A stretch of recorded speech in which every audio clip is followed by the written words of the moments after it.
Gurur Brahma, Gurur Vishnu, Gurur Devo Maheshwaraha, Gurureva Param Brahma, Tasmai Shri Gurave Namaha.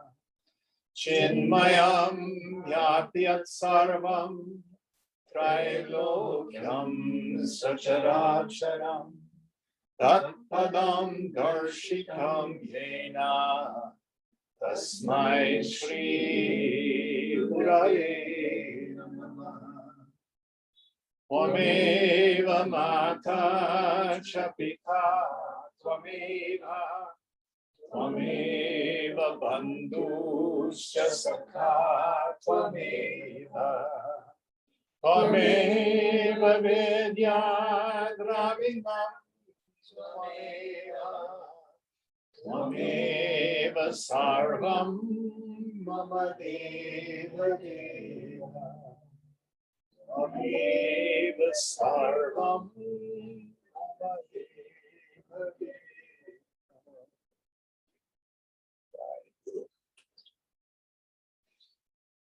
Om Sahana Vavatu, Sahana Bhunaktu, Sahaviryam Karavavai, Tejasvinavadhitamastu ma Vidvishavahai.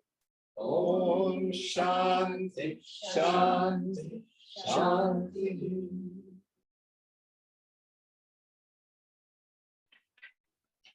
We have new people and people who we haven't seen for a long, long time. So why don't we go quickly around the room and introduce ourselves? Let's start over here. Your name? Oh, I'm Feng. Sorry, my eyes were closed when you said over here, and I didn't realize it was pointing me. I've been attending Just your name. Oh, sorry. Feng. Yeah. Next person. Eva. Rashani, Anand. Stephanie, Hallie, Deepa. Nimai. Okay, well, welcome to you all and all our Zoomies. Would you poke that so that the white box disappears? Mhm. Yes, all right. So we finished with the 11th verse in the 9th chapter. Raja Vidya Raja Guhyam, the royal knowledge, the royal secret. And I'm old and I can't remember where we were. So Deepa, will you read the English of verse 11 for me so I can kind of catch people up? Sure. Fools disregard me when I dwell in human form. They know not my higher being as the great Lord of all beings. So there are two ways to look at this. There's an exoteric way. So people look at the form of Lord Krishna, the beloved of the gopis, the blue boy playing his flute. That's not the deeper meaning. Everyone in this room is an avatar, an incarnation of God. What's the difference between you and Krishna? Bodies are different. Emotions are different. Minds are certainly different. But the self in you and the self in Krishna.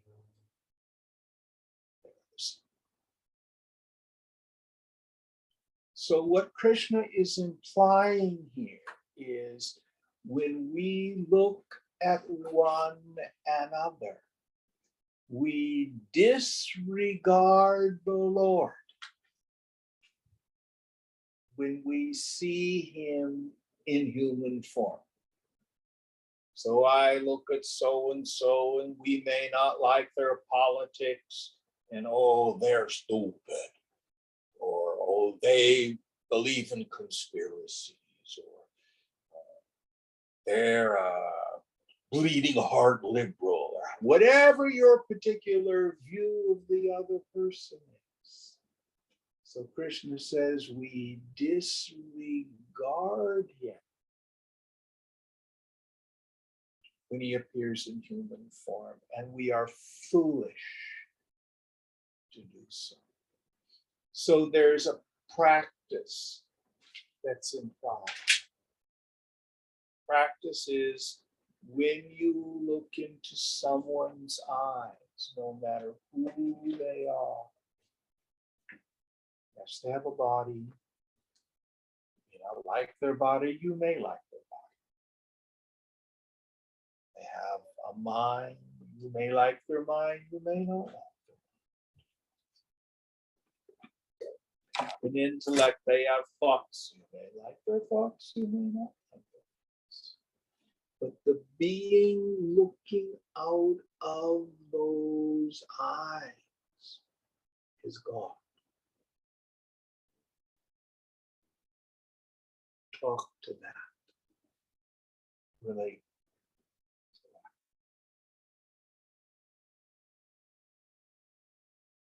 Fools do not do that. Any thoughts on this? All right, number 12, Sanskrit. Oh, I don't have to unmute myself. I don't have to unmute myself. Nope. Just chant loud. Moghasha mogha karmano mogha jnana vichetasah rakshasi masurim chaiva prakritim mohinim shrita mahatmanastu mam partha devim prakriti mashrita bhajantyanyan yamannaso yatva bhutadim avyayam. This is two verses together. Of vain hopes, of vain actions, of vain knowledge and senses, they verily are possessed of the delusive nature of Rakshasas and Asuras. But the Mahatmas, great souls of Partha, partaking of my divine nature, worship me with a single mind, with a mind devoted to nothing else, knowing me as the imperishable source of all beings. Yes, yes. So these people are vain and they're deluded. And not only do they not see the self in all as Krishna, they don't see the self in themselves as divine. So each of us views the room from our own viewpoint. Each one of us has a physical body. And you know the body, you are not the body. Each one of us has feelings. You are not your feelings. Each one of us has thoughts. You are not your thoughts. But when you quieten the mind and have this radical reversal of the attentive faculty and notice the knower itself, it's the same for everyone. There's nothing there. Yet that no thingness shines as pure awareness, as I.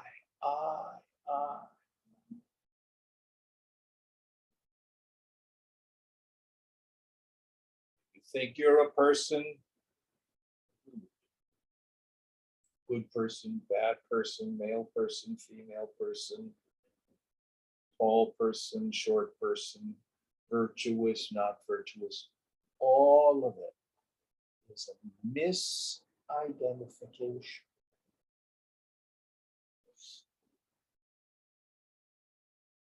Spiritual dysphoria.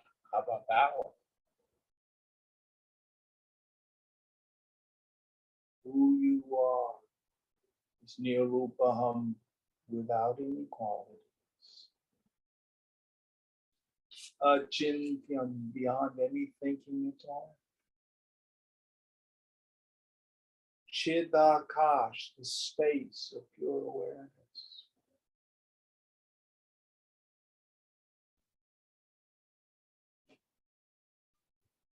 Now, Rakshasas and Asuras, these are the demons.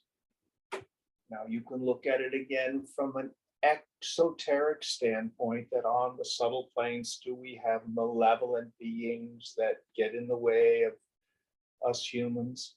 Maybe yes, maybe no. I'm not going to deal with that. It's not useful. What is useful is to know that we all have demonic tendencies. The Rakshasas are the greedy ones. Gimme, gimme, gimme, gimme. The Asuras are the angry ones.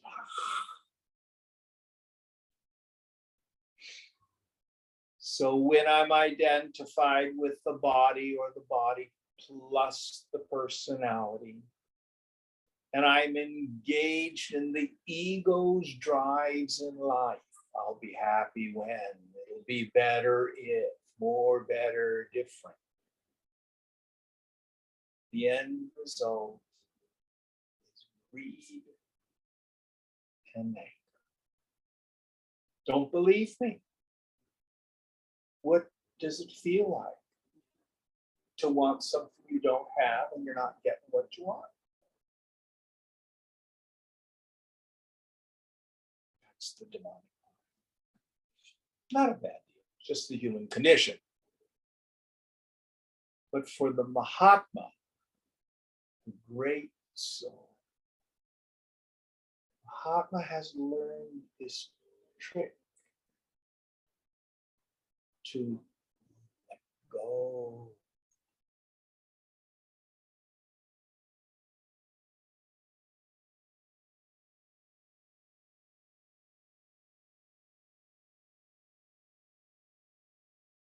Letting the mind abide absorbed in its own source, the self.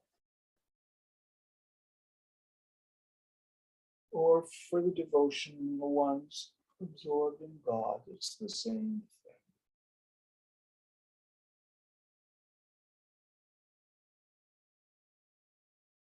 And we worship what we love.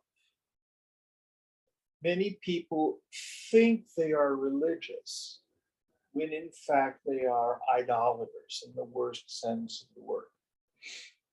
Oh, I go to a church very regularly, or I go to the temple very regularly, or the synagogue very regularly.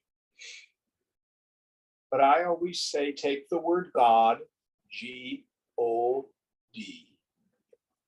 stretch it, and add another O, G-O-O-D.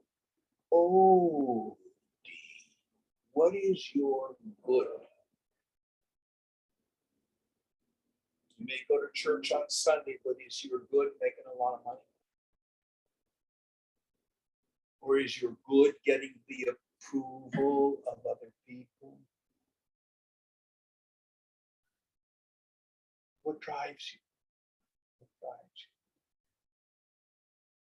you? Here Krishna says, the intelligent person finally figures out that we have a God-shaped hole in the heart. When the mind starts to come home to that, finally get some peace.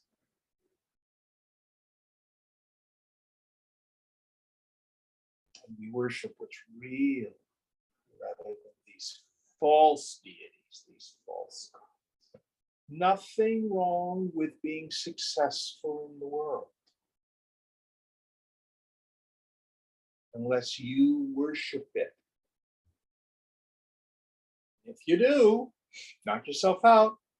The question always then is, how's that working out for you? Is that making you happy? Any thoughts, any questions on this? Next verse.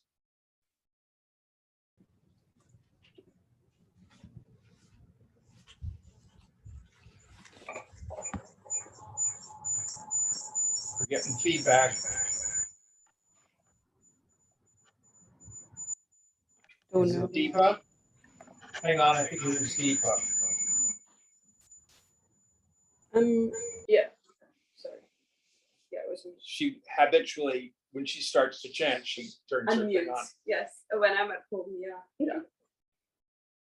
Satatam kirtayanto mam yatantascha dridhavrata namasyantascha mam bhaktya nityayukta upasate.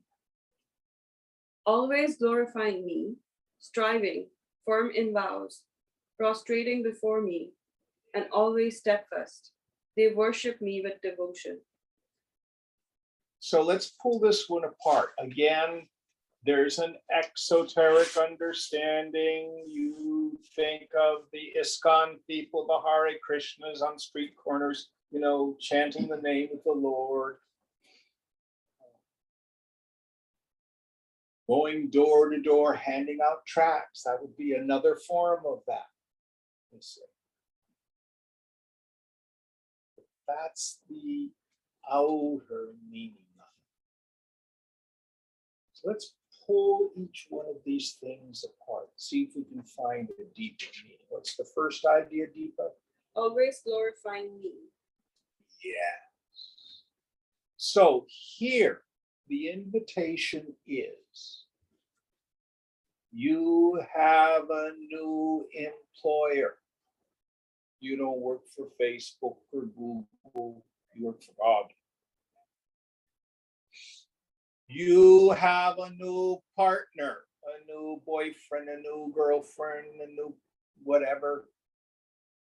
It's God. The person at the store checking out your groceries is God. There's a marvelous little book from the Christian tradition called The Practice of the Presence by Brother Lawrence. Any of you familiar with that? Yes. Wonderful little book.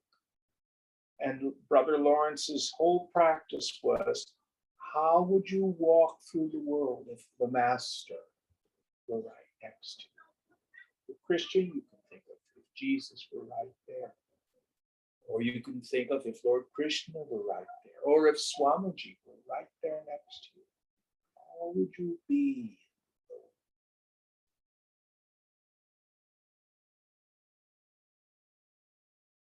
Doing everything for God. Next idea. Striving. Yes. So there's a very interesting shloka in Viveka Chudamani. Many of us who've studied are familiar with the qualifications of a fit student. Anybody remember them?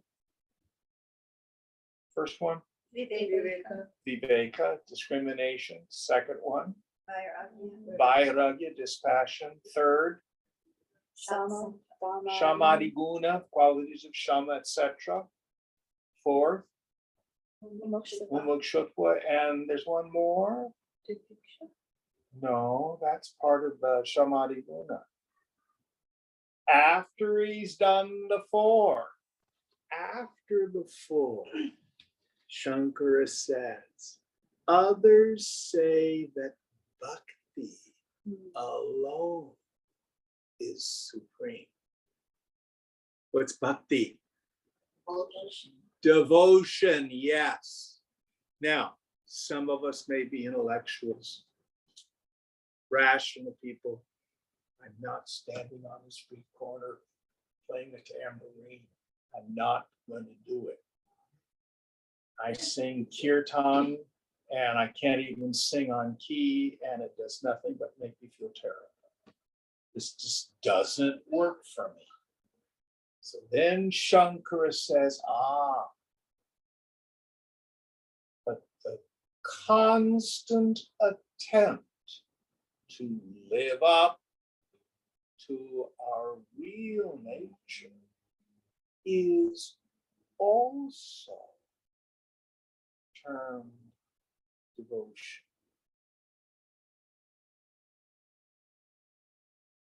Max and I were talking the other day about character building. Remember? And it's very interesting. We yogis who absolutely deny the reality of any permanent sense of self are oftentimes seen to be working on ourselves more than anybody. We strive hard for it.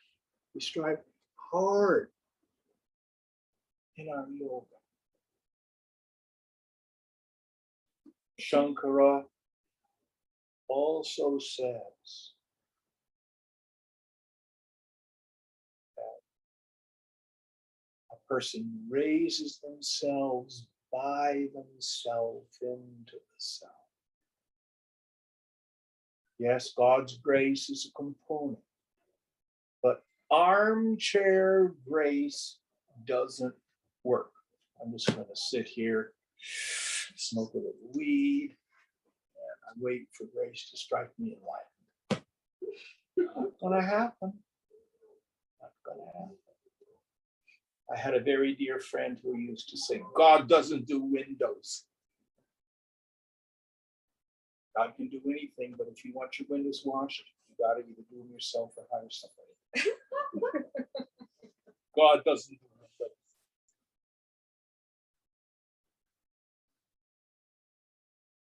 So we have a part to play. I love what St. Augustine says. Pray like it all depends on God. Work like it all depends on you. Get to live with that paradox. So we have to strive hard for liberation. It has to be the most important thing in our lives. We have to put the time.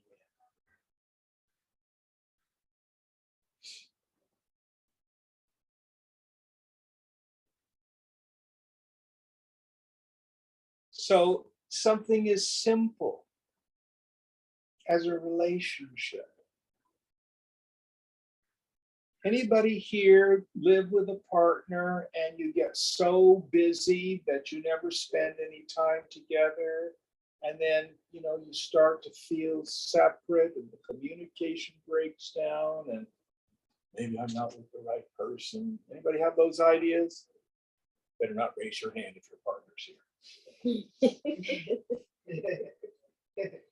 So what do you need to do? You have to make time to work on your relationship. It takes time. So many married couples, for example, have date nights if they're both working and real busy. You need to have a hot date with God. You need to set aside quality time to spend with the infant. Swamiji used to say something that was really quite revolutionary. Of course, he was not an American. He says, in America, they say all people are created equal. It's not true. Some people are more intelligent. Other people are born with disabilities. Others are born with more financial privilege, etc. Says, but there's one way in which we are all equal. We all have 24 hours a day. Nobody's given 25. Nobody's shorted and gets 23. So you get to decide, what are you going to do with this time? Make time in your life, your sadhana, for your spiritual practice. Any thoughts on this? Now, one of the things I like to do, lots of young people, they go exercise, they go to the gym. So let's say you've got a date Friday night. I'm gonna be buff for the day. You haven't been to the gym in months. Okay. Day before, I'm going to go to the gym for 6 hours. I'm determined to lose 30 pounds this week. Is that going to work? No. No, you've got to be committed. You've got to put in the time. That's just exercise. Spiritual life takes that a lot of attention. I frequently tell people self-realization is not hard, but it is very rare.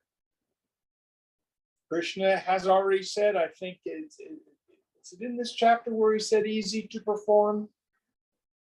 I think it was. But it's very rare. Why is it rare? Nobody wants it. Other things are more important. Next idea. Form and vows. Yes. So, when we make a vow,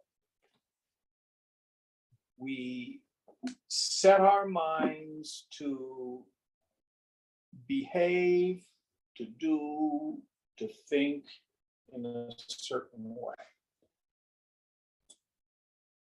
You know, it's a standard American joke. Everybody makes New Year's resolutions on January 1st and they're gone by the end of January. We are not firm in our vows. Sorry.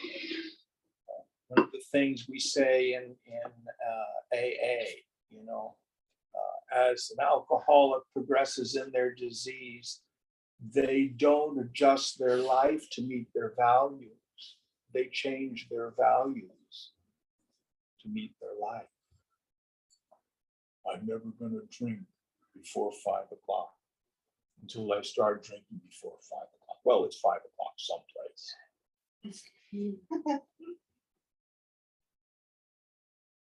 Etc., etc., etc.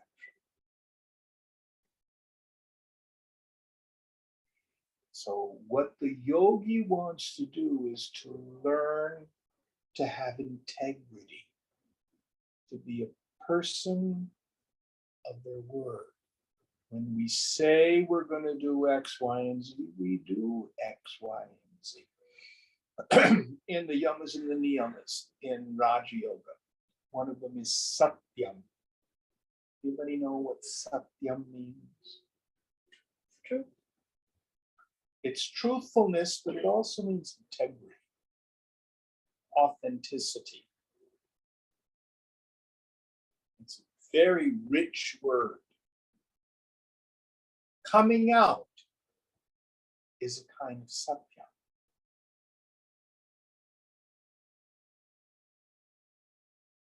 We can say that life is a constant coming out process. Greater and greater authenticity. To live a life of integrity. Now, there's a lot of other stuff around yoga here that's very important for this. Who can tell me what a sankalpa is? Intention. Intention. Any other meanings? Commitment. Wish. Will. Wish. Will. Thought. It's an almost untranslatable word into English. The law of sankalpa is this. Any sankalpa, any thought, wish, will, intention that is consistently maintained, that is not conflicted or contradicted, tends towards manifestation, or technically grossification. It's the law of sankalpa. So if you're doing anything in the world, if you're starting a new business, you set your intention and you work toward it. Is this making sense? You're in sales still, aren't you, Nimai? Do you have sales goals? What happens if it's getting towards the end of the month and you're a little behind? What do? Too late. You should have worked harder before. Don't you work harder though towards the end? Oh, I'm just 1 or 2 short. I'm gonna make it. You don't do that? No sankalpa. No sankalpa. No sankalpa. But a lot of people, when they say, this is my goal and I'm gonna do everything to bring it about. Any of you ever had any of this kind of stuff? What are these new workshopy thingies like Landmark or Forum and stuff like that? When they talk about intention, I think Aishani's been through that stuff, right? No, but I know what you're talking about. Yeah. Yes. This is Yeah. yoga. This goes back thousands of years. This is a sankalpa. Now, I'll tell you what rips it off. When you say to a friend, oh, I'll meet you at Starbucks for coffee at 3, and you show up at 3:20, means you're not a person of your word. When you say, I'll be at work at 8 o'clock, show up at 8:20, means you're not a person of your word. When you fib and tell white lies, you're not a person of your word. Go back to the law of sankalpa. Any sankalpa consistently maintained that's not contradicted or conflicted tends towards manifestation. When you break your word to yourself, it's not to other people, you disempower your sankalpa. It is conflicted and contradicted. And then you wonder why you have a weenie life.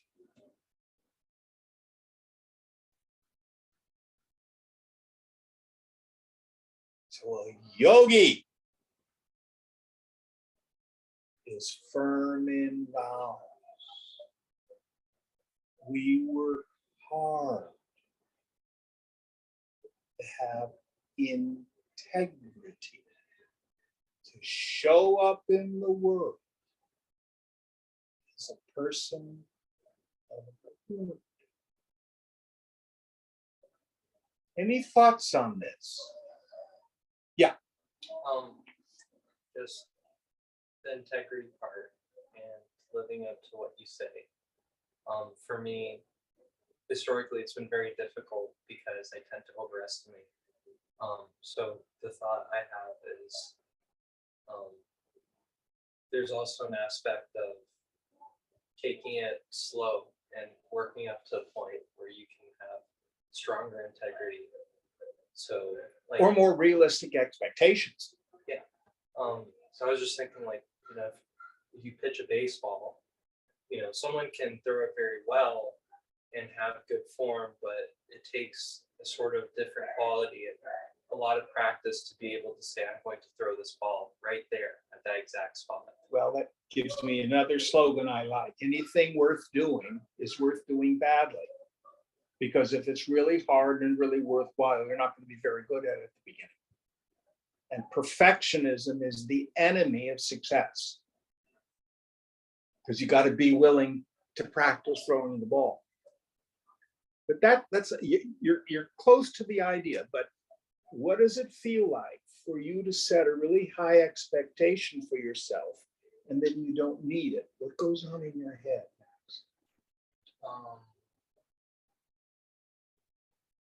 Feel the same way. Sorry, I forgot your name, but sort of the same way, like at the end where I feel like, oh, there's not much I can do.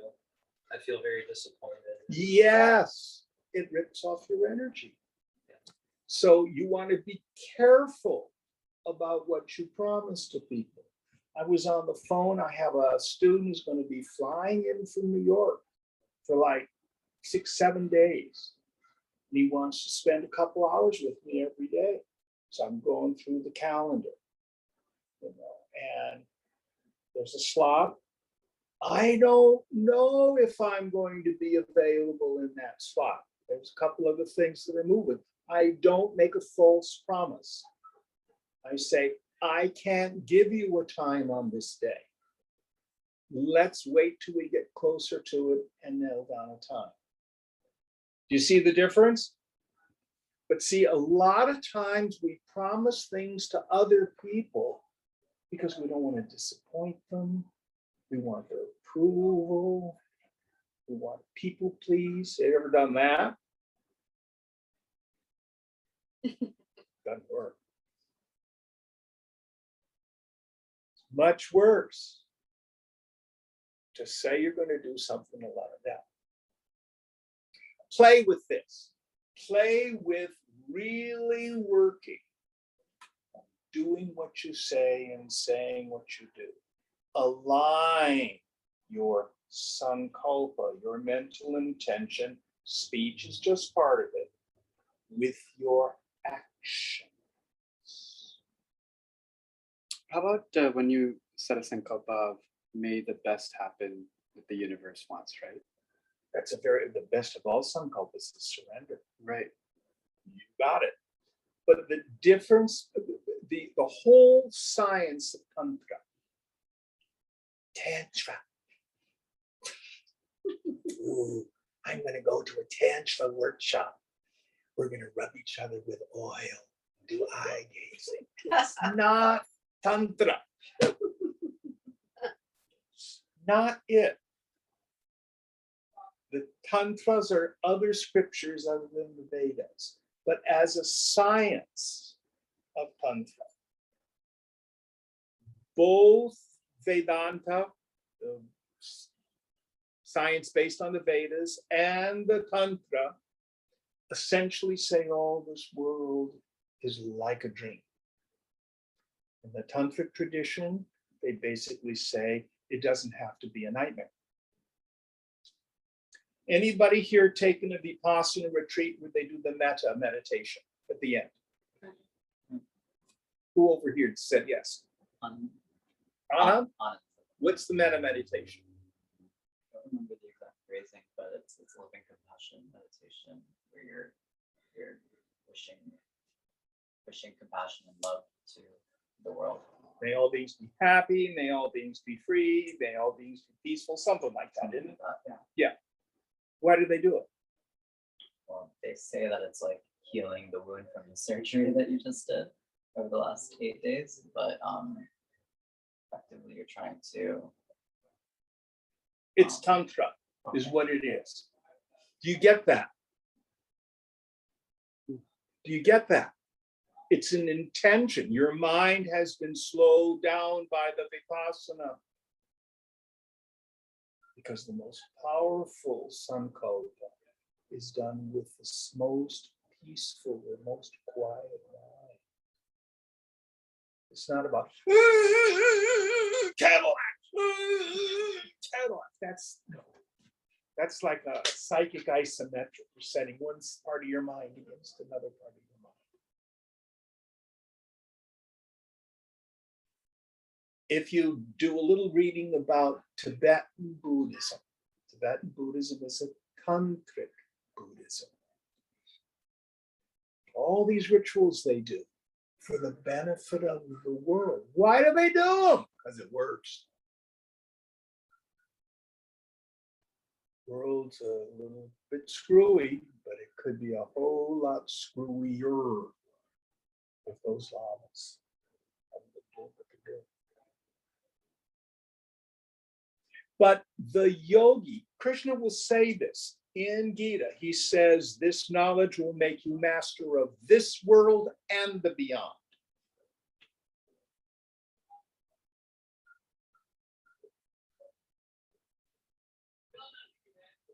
See, you don't want to be a person who's got a flabby intention.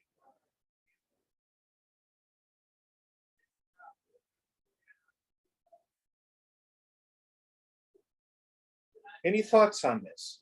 I have a question. Yeah. What should a yogi's posture be through uncertainty? Give me a specific. When you can't pick or choose or make a decision, and you're in a moral, ethical, personal quandary. Like, do I take this job or that job? Or That do, kind- do I move countries, take this job, quit my job, marry this person? What you can do, see, the mind can be not only an emanator of spiritual energy, but it can also be a receiver.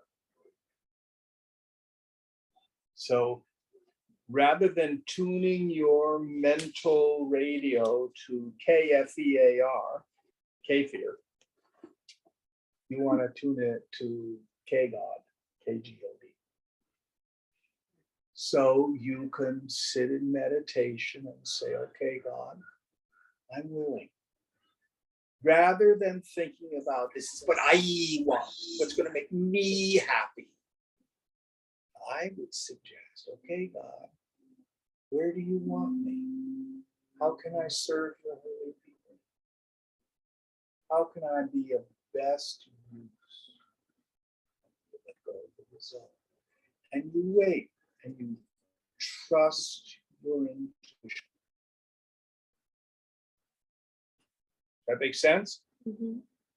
Anybody else have questions about that? I have absolute faith in your spiritual, intuitive guidance. It's a working part of the mind if you practice it. And what Nimai was saying, you have to be in the position of surrender.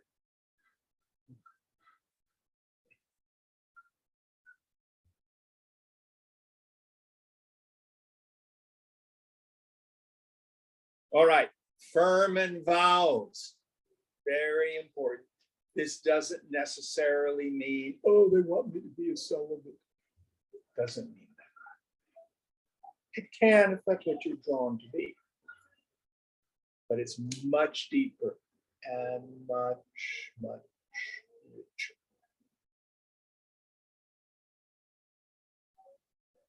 Next idea. Prostrating before me. Yes. So,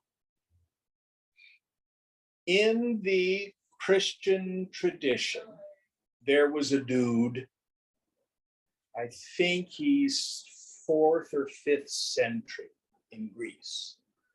Might have been Ilai. I think he's from the west coast of Turkey, which were Greek colonies and stuff like that. His name was Evagrios the Solitary. A great name. And he came up with a list of the things that afflict the human psyche.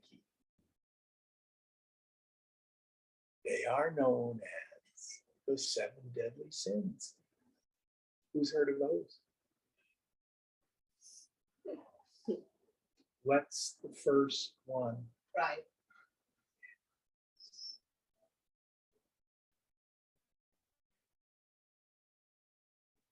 Pride happens to me when I think God is an underachiever. God may be omnipotent, but he's obviously not doing it right. He should be doing it my way. So I'm going to help him.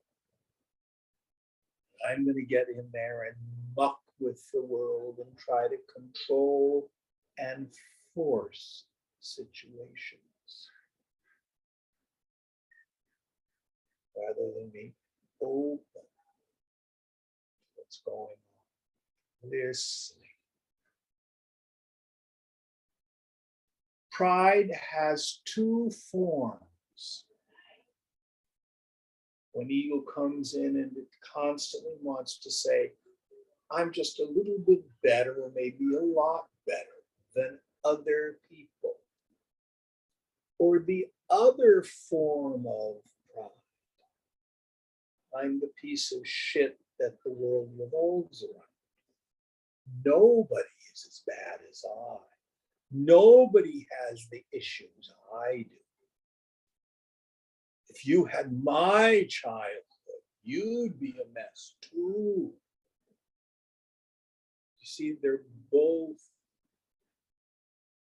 trying to set the ego apart and special.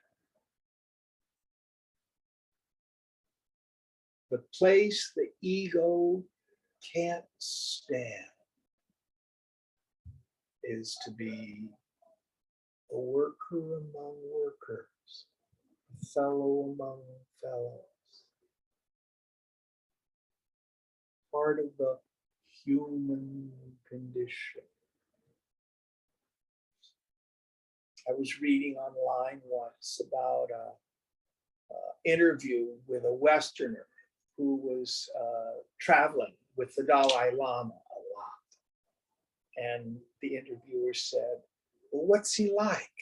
What's the Dalai Lama like?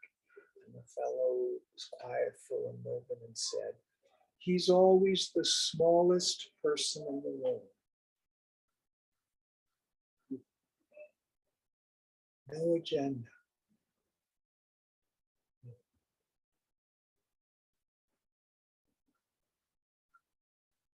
Humility, bowing down inside, is not thinking less of yourself.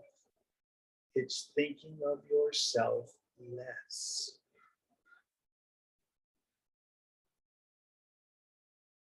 Humility is not thinking less of yourself. It's thinking of yourself less. Pride is about constant self-obsession. How am I doing? Am I okay? What do they think of me? Don't you know who I am? Either I'm special better or I'm so terrible. Both are forms of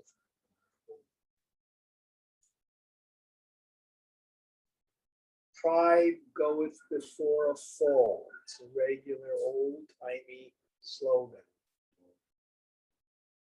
Because when we have that kind of arrogating self-obsession, it causes us a lot of trouble.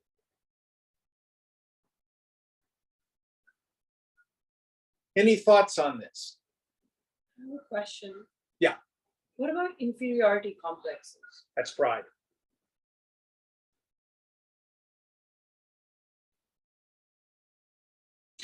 How to address them? You start with at least intellectually knowing that you are an ordinary human being. Start with the supposition that your mind is just like everybody else's. People for years have said, oh, Jim, are you psychic? Are you reading our minds? But I know my mind.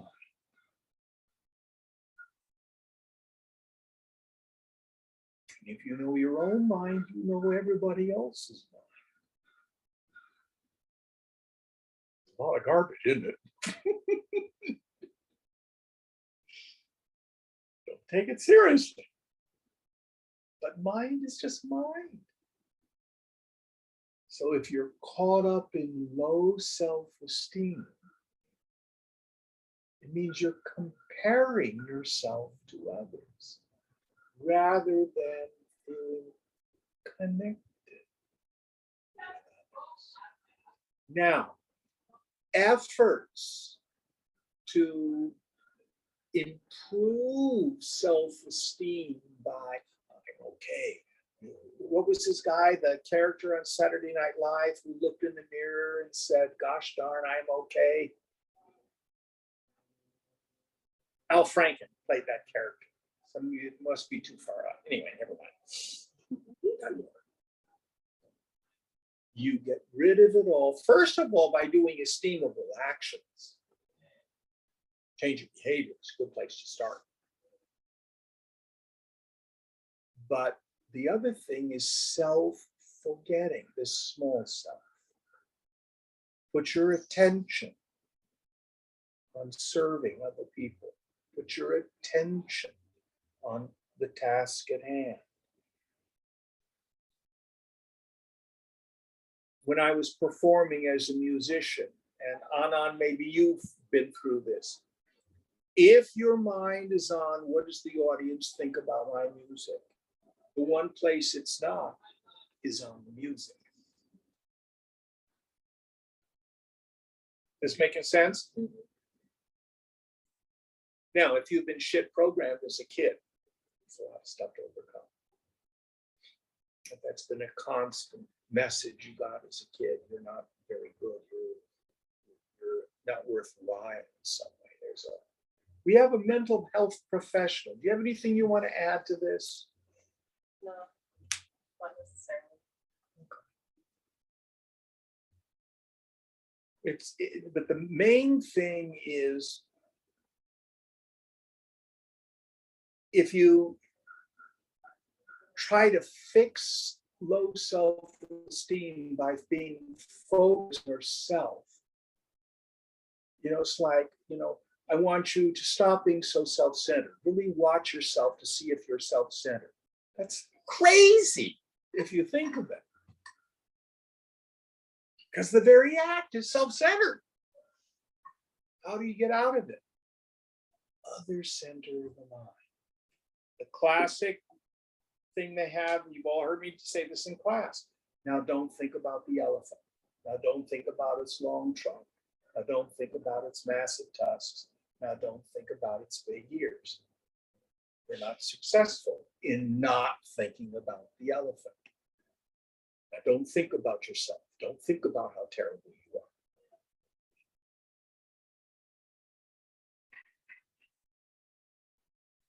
Focus on God, focus on other people, focus on your work.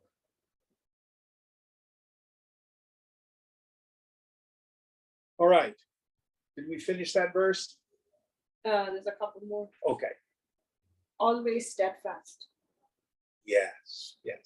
Meaning, many people, we start on the spiritual path because of a catastrophe, because of a broken heart, because of ill health, and we'll work for a while. But then when life gets good, when the fruits of yoga start to give us a life, then we put yoga on the back burner.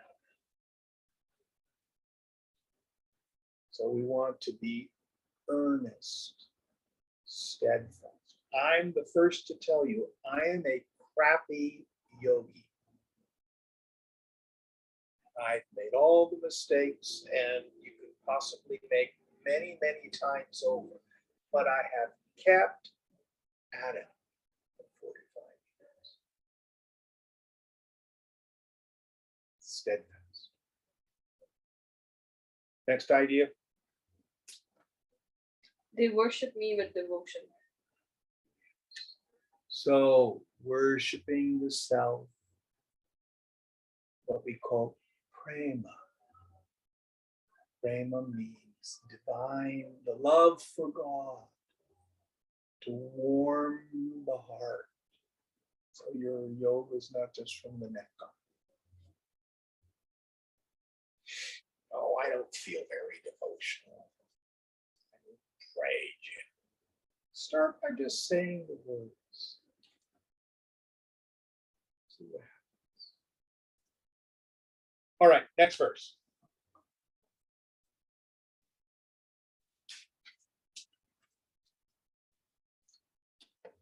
Jnana yajnena chapyante yajanto mamupasate Ekatvena prithaktvena bahuda vishwatomukham.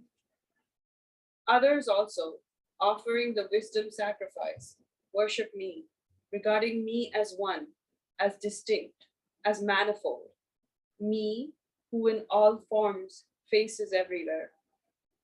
Now, for those of us who may not be sentimental or emotionally oriented, Krishna now gives us another practice. Jnana yajnana. By means of instrumental case, yajnana, with jnana yajna, the sacrifice to knowledge. So yajna is a Vedic sacrifice, that's the metaphor.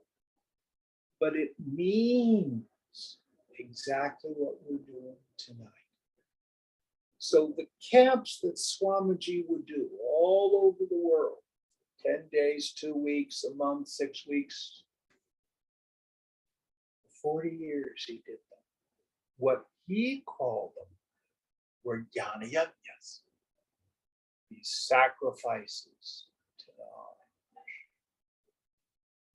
Meaning we devote ourselves to the scripture study, endeavoring to lift ourselves into the vision that the scriptures are communicating. So here then Krishna breaks down what's the methodology for this jnana yajna. The first idea.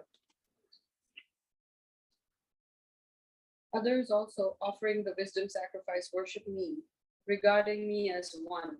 Okay. So regarding me as one. There aren't a bunch of cells. There's only one of us here.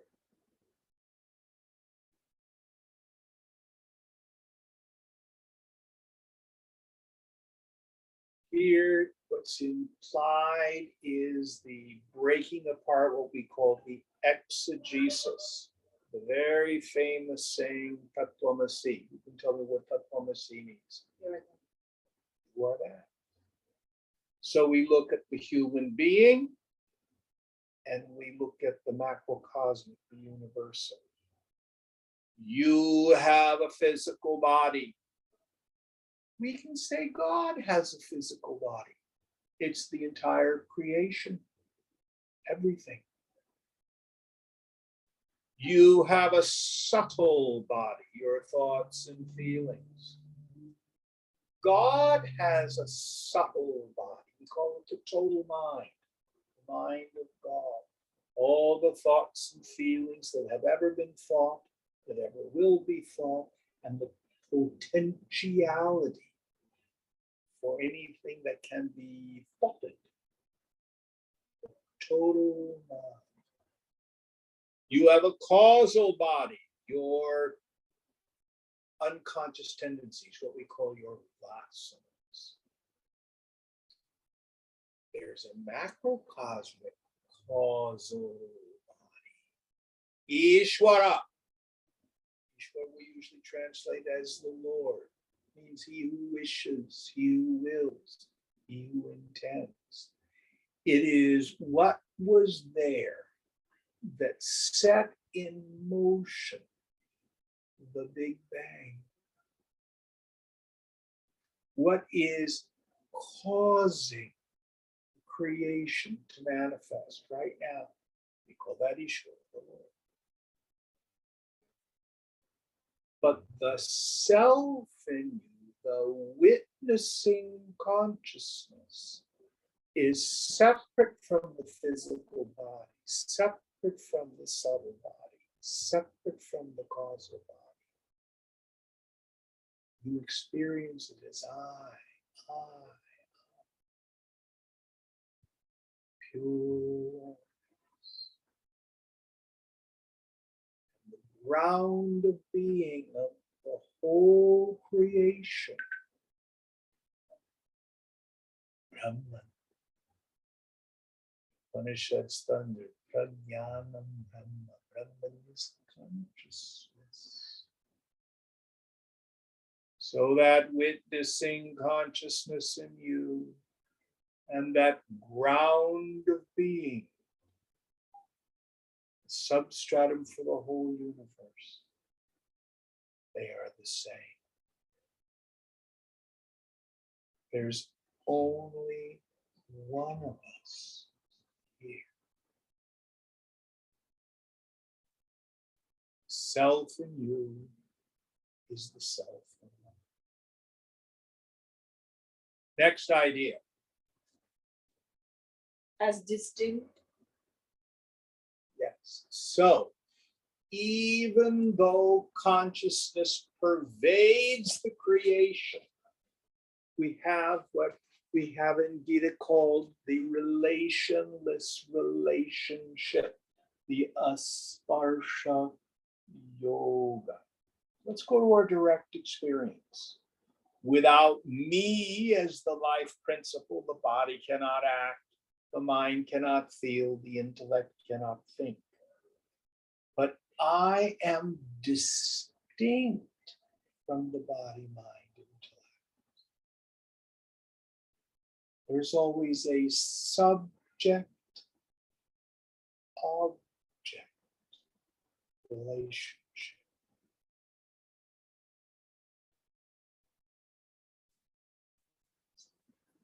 I am the knower, and yet none of it really touches me. I'm like the center of a cyclone. Everything whirls around, but none of it touches me. Don't believe me. Don't believe Krishna. You meditate.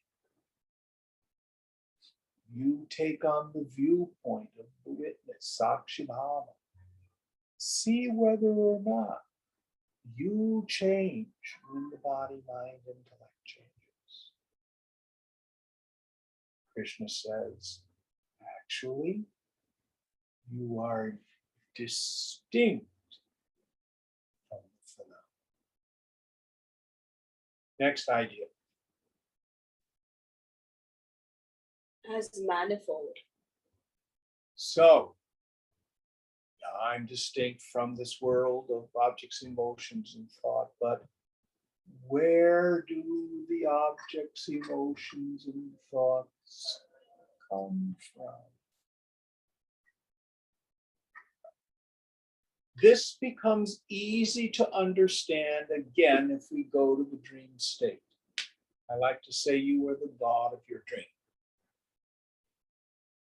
So I dreamt last night, weirdest dream. I was trying to make this coffee, and it was like a combination between one of those little espresso things you can have on top of the stove and a French press.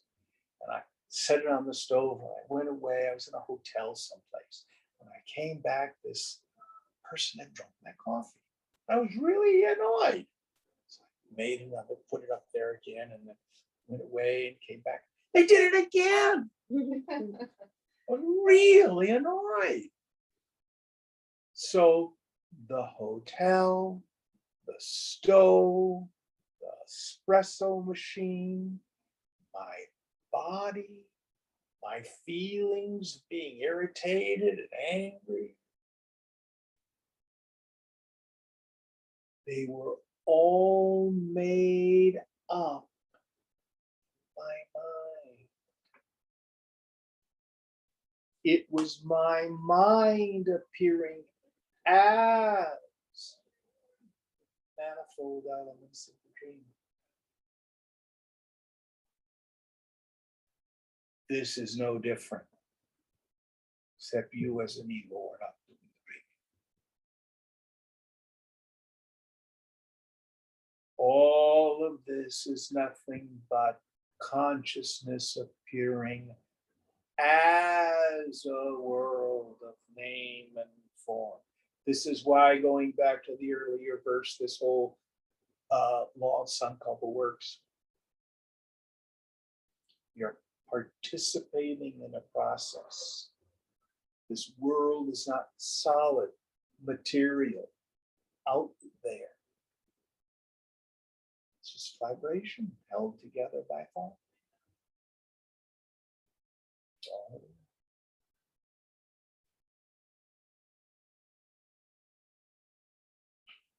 Sarvam Kalvidam Brahma, the Chandogya thunders.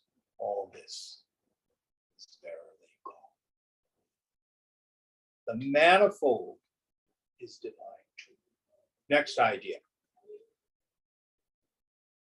Me who in all forms faces everywhere. Yes. So in some of the illustrated versions of the Gita, you see Krishna with all these thousands of faces looking in all directions. No, it's not some weird being. So Bhima is facing this way. Fang, you look that way. Deepa's looking that way. They're all facing different directions. But who, you can stop doing it if you want. Who is looking out of those eyes? Who is the conscious being? Who is the knower in all fields of experience? Who is it who knew the past? I did. Who knows the present? I do. Who knows the future? If it happens, God willing, I will. Who knows the waking state? I do. Who knows the dream state? I do. Who knows the deep sleep state? I do. I take ayahuasca. Who knows that? I do. You are the knower in all fields of experience. You face everything. Someone's up on top of Mount Everest this summer. Who's knowing Mount Everest? Krishna. Someone's taking a sub to the bottom of the Aldovai Gorge. They're looking out at the plain. What do they call it? The basal plain or something like that. Who sees it?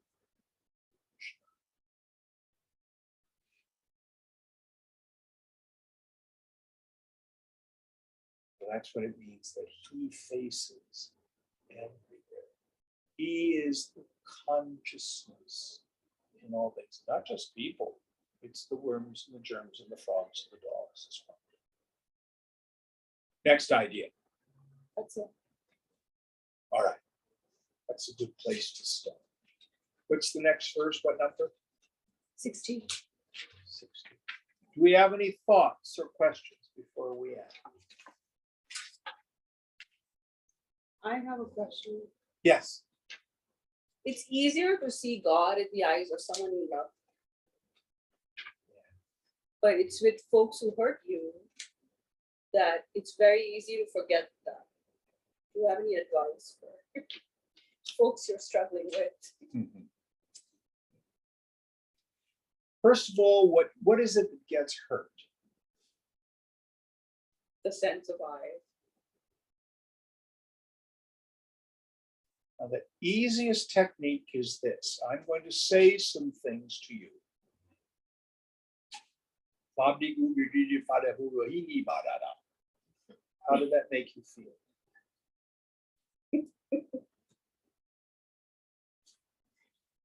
How did it make you feel? Confused. Bad or good? Neutral. Yeah. It was gibberish. Deepa, you're a wonderful woman. You're so smart. And you carry. And you do so much. I tell you it's no more real.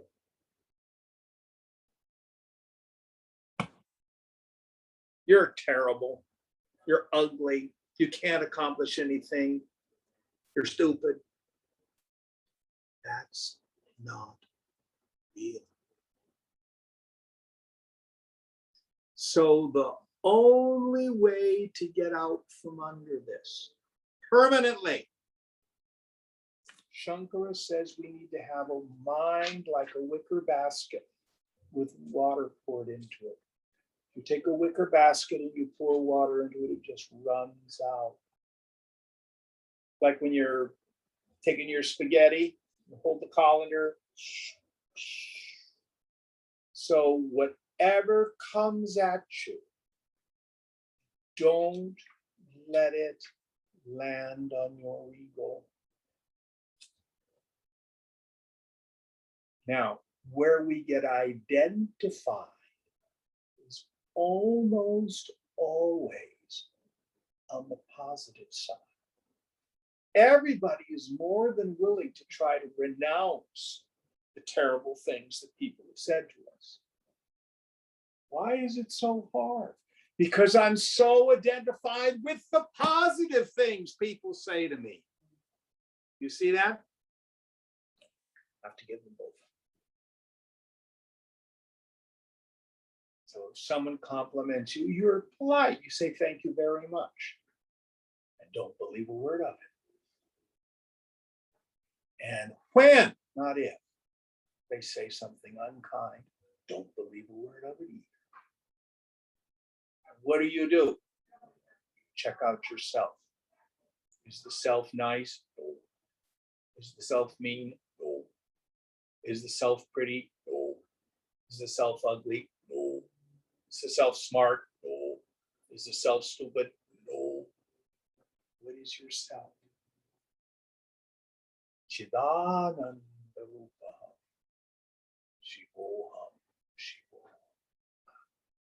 Oh, that's right. I'm in the form of bliss consciousness.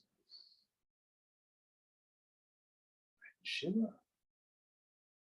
Suspiciousness. Don't believe me? Still the mind. Reverse your attention. Notice yourself. See a good person in there or a bad one? All other efforts are trying to repair a seawall that's cracked and crumbling with the waves pounding it. It's at best temporary. Get out, is what you would say. Get out. Let go of this personal sense of self. Stupid little ego. Does that make sense? It's not easy. If I feel like a person, I'm deluded. If I feel like a good person, I'm deluded. If I feel like a bad person, I'm deluded. And if someone says unkind things, think of it like this. You are the stupidest glass I've ever seen. You are a failure. You know, you must have been born from absolutely decrepit glass. You're just awful glass. How does that make you feel? Your body's no different than the glass. It's an object of awareness. It's not.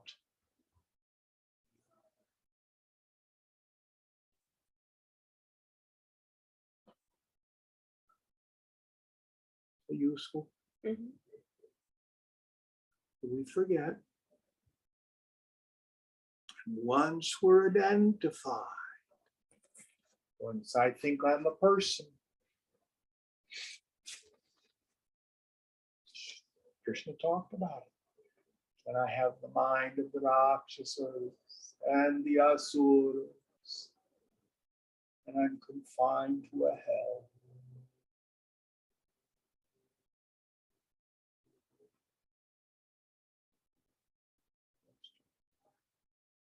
Anyone else? May I Yes. offer a suggestion to that if it's helpful? Let's Because- wait till after class because we're now 5 minutes. Anyone else? That's it. Om Purnamada Purnamidam Purnat Purnamudachyate Purnasya Purnamadaya Purnameva Vashishyate. Om Shanti Shanti Shanti. Hari Om Shri Guru Pyo Namaha. Hari Om.